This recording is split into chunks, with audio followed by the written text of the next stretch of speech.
କରିଥିଲେ ଆପଣ ମ୍ୟାଡ଼ାମ୍ ଆପଣ ନା ଜୟନ୍ତୀ ଦାସ। କ'ଣ କହିବେ ଆପଣ ସ୍ୱାମୀ ଆଜି ଖବର ଆସିଲା କିଏ ଖବର ତ ମୁଁ ତ ନିଜେ ନ୍ୟୁଜ୍ରେ ଶୁଣିଲି, ଆଉ ମୁଁ କ'ଣ କହିବି? କ'ଣ ହେଇଥିଲା କାହିଁକି କ'ଣ ହେଇଥିଲା କ'ଣ ପାଇଁ କଲେ ମୁଁ କେମିତି ଜାଣିବି କେମିତି? ମୁଁ ତ ସକାଳୁ କଥା ହେଇନି। ଝିଅକୁ ଭିଡ଼ିଓ କଲ୍ କରିଥିଲେ କେବେ ସକାଳ 11ଟାରେ କି 12ଟାରେ ଭିଡ଼ିଓ କଲ୍ କରିଥିଲେ। ସାଙ୍ଗେ ସାଙ୍ଗେ କହିଲେ ଯେ ମୋର ଗୋଟେ ଫୋନ୍ ଆସୁଛି ତୁ ରଖେଇଲି କହିଲେ। ତାପରେ ଫୋନ୍ କାଟି ଦେଇଛନ୍ତି। ମୁଁ କଥା ବି ହେଇନି ସକାଳୁ, ହେଲେ ମୁଁ କ'ଣ କହିବି? ଆଗରୁ କ'ଣ ପ୍ରୋବ୍ଲେମ୍ ଥିଲା ଆଗରୁ କିଛି ପ୍ରୋବ୍ଲେମ୍ ନଥିଲା, କିଛି ନଥିଲା। ମାନସିକ ସ୍ତରରେ ତାଙ୍କର ମାଇଣ୍ଡ ଟିକେ ଇଏ ଥିଲା, ଖରାପ ଥିଲା। କୋଉ ଟ୍ରିଟମେଣ୍ଟ ହେଉଥିଲେ କେତେ ଦିନ ହେଲା? ଡି ମାଇଣ୍ଡରେ ଟ୍ରିଟମେଣ୍ଟ ହେଉଥିଲେ। କେତେ ବର୍ଷ ହେଲା? ଏଇଟା 7-8 ବର୍ଷ ହେଲା ଟ୍ରିଟମେଣ୍ଟ ହେଉଥିଲେ। ମେଡ଼ିସିନ ଖାଇଲେ ନର୍ମାଲ ଡ୍ୟୁଟି ଯିବା ଆସିବା ଭଲ ସାରା ସବୁ କରୁଥିଲେ। କାହାକୁ ବାଡ଼ା ନାହିଁ ପିଟା ନାହିଁ କିଛି ନାହିଁ, କିଛି ରେଜ୍ ତାଙ୍କର ନାହିଁ। କେତେ ବର୍ଷ ପୂର୍ବରୁ ଏଇଟା ଆସିଥିଲେ ଘରକୁ?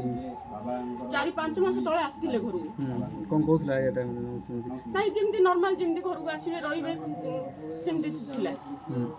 କେଉଁ ଆଗରୁ କାମ କରୁଥିଲେ?